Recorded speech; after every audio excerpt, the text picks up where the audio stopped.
Now the 26th question is integral of cos of root x divided by root x.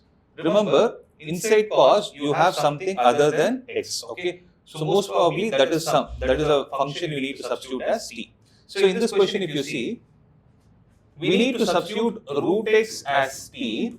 So on differentiating both sides with respect to x, we get 1 by 2 root x into dx divided by dt is equal to 1.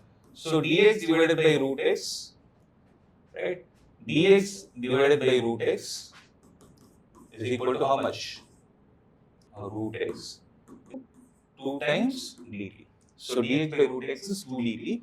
Integral of cos of root x is there, no? In the place of root x, we can write it as p into dx by root x can be written as 2 times dt. So 2 will come out of the integral. 2 times integral of cos t into dt. So 2 times, what is the integral of cos t? It is going to be sin t plus c. So the final answer would be 2 times sin of, what is the value of t? It is root x. So 2 sin root x plus c would be the final answer.